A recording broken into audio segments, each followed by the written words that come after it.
Hi, I'm Alex, and today I'm going to show you how to make a classic Victoria sponge. Here's what you'll need to make the cake batter. First step is to line the cake tins.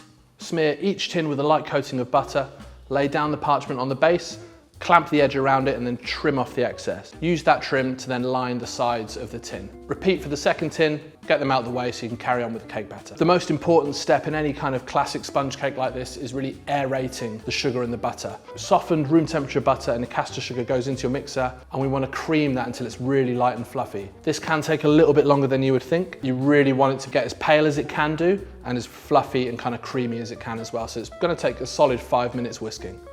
So now you want to start adding your eggs and your oil and a little bit of vanilla flavouring in there as well. I add oil just because it gives a lovely, long-lasting kind of moistness and a great crumb to the cake. Something I would like to add into this monologue about Victoria sponges is that the recipe is incredibly simple and you don't really need to write it down. It's same. So the same weight of sugar as butter, as flour, as eggs. They're all the same weight. Now we're going to sift in our self-raising flour and our baking powder and about half a lemon zest. Another very important stage of the cake is to gently fold this in. We've taken a lot of time to get a lot of air into the cake, so we don't want to knock it out. So now we just gently fold through the flour so there's no dry spots. Now it's time to bring back our tins and we're going to split that batter evenly across the two. Just give it a quick even out and then they're ready to go into our preheated oven for about 20 to 30 minutes. Here's what you'll need to make the buttercream.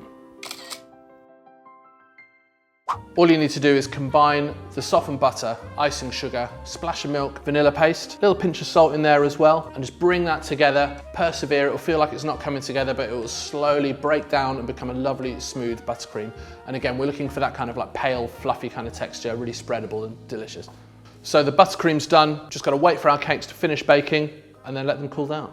While we wait, we asked you on Instagram to send us in some questions, so here they are.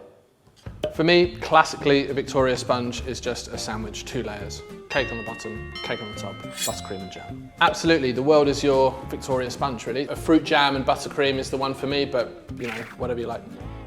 I'm sure you can. Sounds kind of disgusting, but I reckon you probably can. But yeah, keep that to yourself. Yeah. So once your cakes are cooked, you've removed the tins and the paper, you've let them cool on a rack so they don't get sweaty, it's time to build the cake. I like to choose which is the kind of prettier or the higher one, whichever kind of like one will speak to you and be the natural top for the cake. The one that's the bottom, I like to just shave off the crown just so I've got a nice level base for my filling.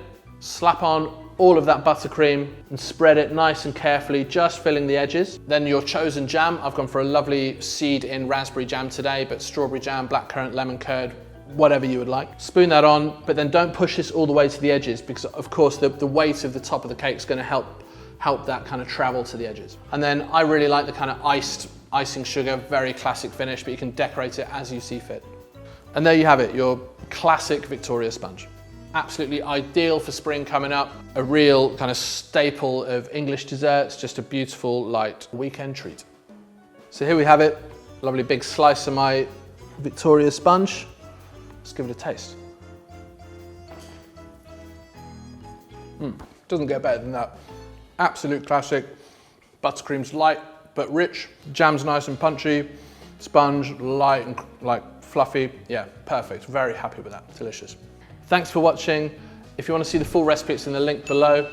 And yeah, I forgot what the other bit was. So yeah, thanks.